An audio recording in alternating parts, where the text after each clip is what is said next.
कहते हैं हम लोग जब भक्ति करते हैं तो भक्ति देवी ही तो हमारे हृदय में विराजती हैं।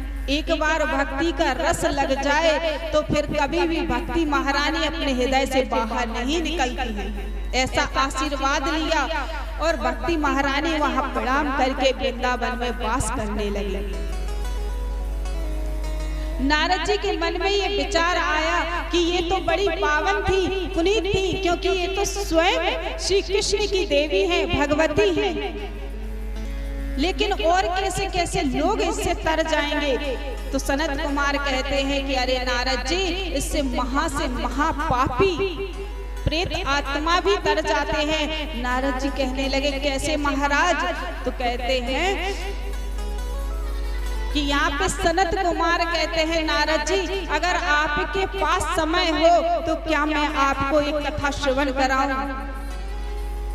नारद जी बोले बिल्कुल सुनाइए, मैं अब श्रीमद् भागवत महाकथा का प्रेमी हो गया हूँ। इस कली काल में, इस कलयुग में श्रीमद् भागवत महाकथा का इतना बड़ा प्रभाव मैंने पहली बार देखा है। तो कहते हैं सनत कुमार की एक तुंगभद्रा नदी के किनारे आत्मदेव जी महाराज रहा करते हैं। आत्मदेव जी महाराज जी बड़े विद्वानी थे, बड़ा ज्ञान था, लेकिन पत्नी बिल्कुल विपरीत। पत्नी का नाम था धुंधली देवी। आत्मदेव जी जितने ज्ञानी, जितने दयालु, धुंधली देवी उतनी ही कठोर। आत्मदेव जी को बस एक ही समस्या थी, धन था, धान्य था, सब कुछ था, प्रतिष्ठा थी, मान था, लेकिन नहीं थी तो संतान। धुंधली को कोई परेशानी नहीं थी कि उसकी कोई संतान नहीं, लेकिन आत्मदेव जी जब बाहर निकले तो आस पड़ोस के लोग कहे अरे महाराज इतनी संपत्ति है फिर भी आपको संतान नहीं। एक बात बताएं महाराज, जब किसी को संतान नहीं होती, पुत्र नहीं होता, तो मरने के बाद पानी कौन देगा?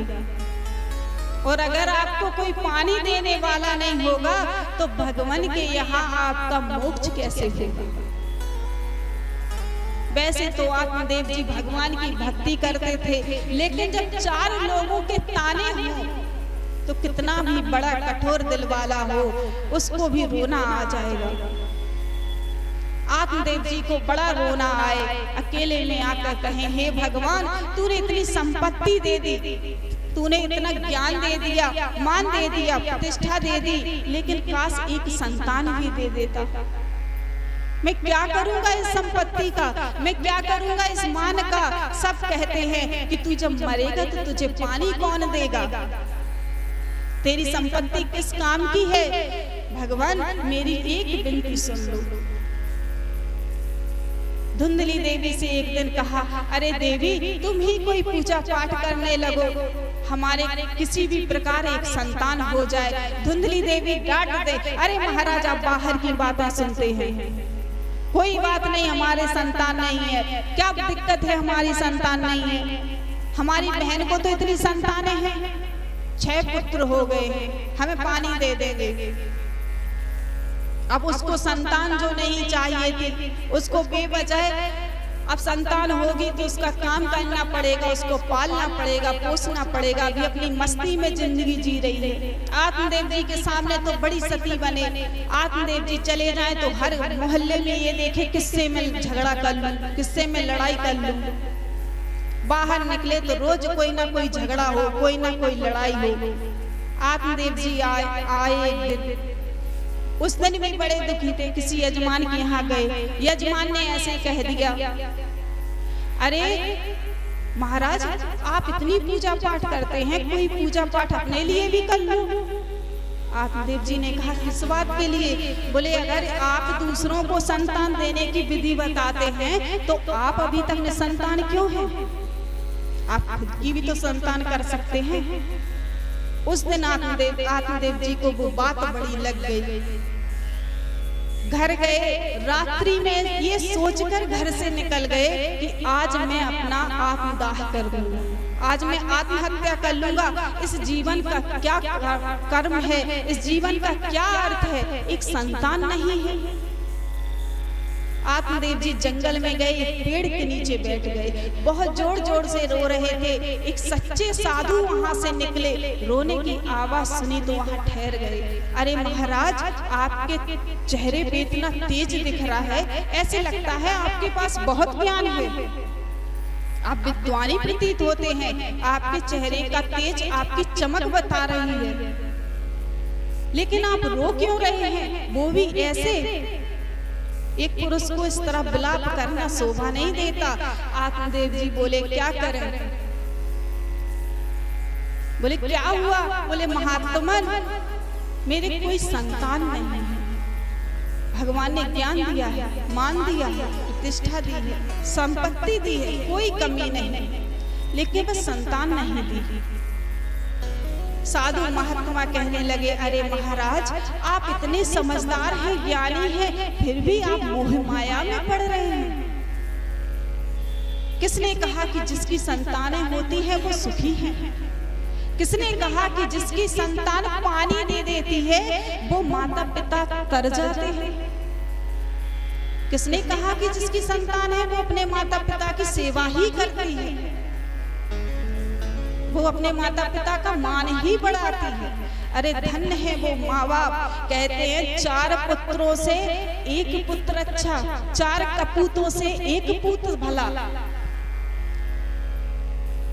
बहुत समझाया, आत्मदेव जी रोने लगे, बोले महाराज, मैं जीवन नहीं जी पा रहा, मेरे अपने लोग मुझे ताना मारते हैं, मैं कहीं भी जाता हूँ तो लोग मुझे भोजन नहीं करने देते, पानी नहीं पीने देते। सर्वप्रथम एक ही सवाल होता है, तू निसंतान है, तेरा क्या होगा? तू निसंतान है, क्या करूं मैं? मैंने बहुत कोशिश की, बहुत समझाया अपने आप को कि अरे कुछ नहीं होता, वो ऊपर वाला है, बस वही सब कुछ है। लेकिन महाराज, सब कुछ करने के बाद भी ये समाज हमें जीने नहीं देता। सब कहते हैं कि मुझे मोक्ष कैसे मिलेगा, सब कहते हैं तुझे पानी कौन देगा। महाराज कहने लगे, अरे ऐसी कितनी संतान है, तूने नहीं देखा कि संतान होने निकाल दिया करते हैं? तू इसी संसार में रहता है ना, तू ज्ञानी है ना, तू पंडित है, तू घरों घरों में जाता है, तो तूने कितने ऐसे घर देखे होंगे, माँ बाप तड़प रहे हैं, संतान उनकी बात नहीं सुनती। माँ बाप के सामने संतान जुआ खेल के संपत्ति का नाश कर रही है, शराब पी रही है, उनके मान को किसी नाली में गिर के उनके मान को धो रही है। क्या तूने देखा नहीं? फिर भी तू संतान के लिए रोता है। क्या उनको वो मोक्ष दे देंगे? बहुत समझाने के बाद भी आत्मदेव जी बोले, महाराज, मैंने सुना है कि जो सच्चे साधु होते हैं उनका आशीर्वाद लग जाया करता है। आत्मदेव जी बोले, अरे ऐसा कुछ नहीं है, तू मुझसे मांग कि भगवान का रास्ता कौन सा है जहां मैं जाके भगवान को प्राप्त कर लूं। तू मुझसे मांग, मैं साधु हूँ, मैं तुझे भगवान का रास्ता दिखाऊंगा, तुझे भगवान मिल जाएंगे तो तुझे संतान की आवश्यकता नहीं होगी।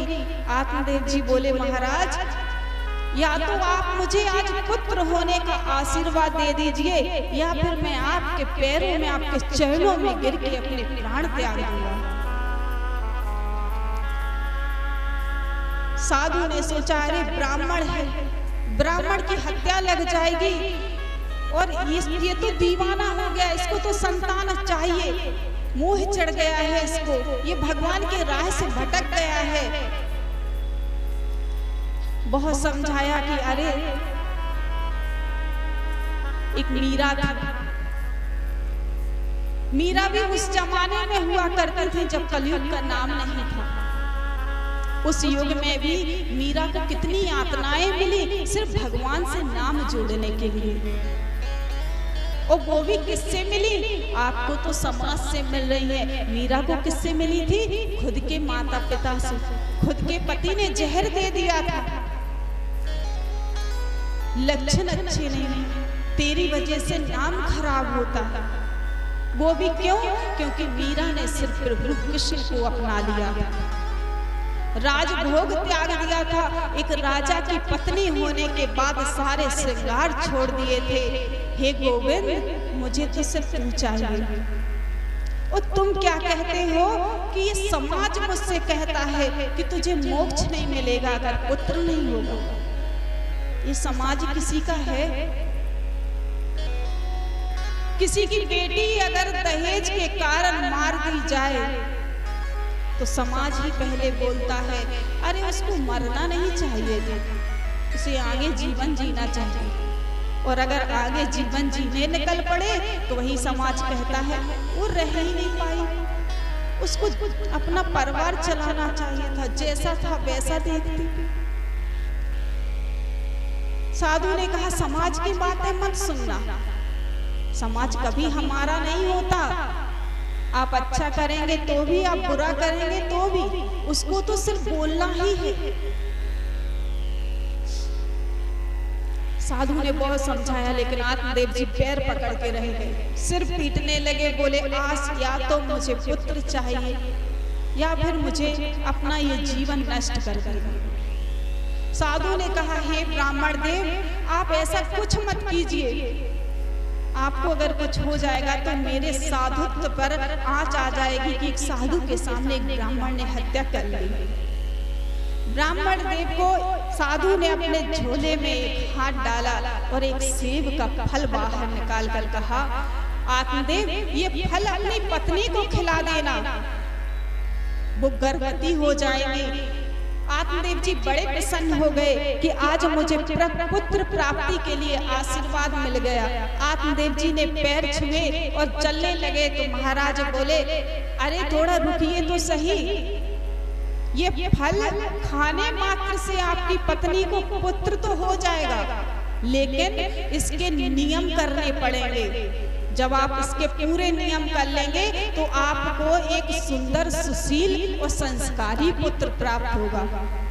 नियम बता दिए। अब आत्मदेव जी ने सोचा कि मेरी पत्नी नियम क्यों नहीं करेगी, संतान तो सबको अच्छी लगती है कि मुझे संतान हो जाए, मुझे मातृत्व मिलेगा, मैं माँ बनूंगी। आत्मदेव जी घर आए तो पत्नी ने सोचा कि मेरे स्वामी कुछ दिनों बाद घर आए हैं तो कुछ ना कुछ लेके आते हैं।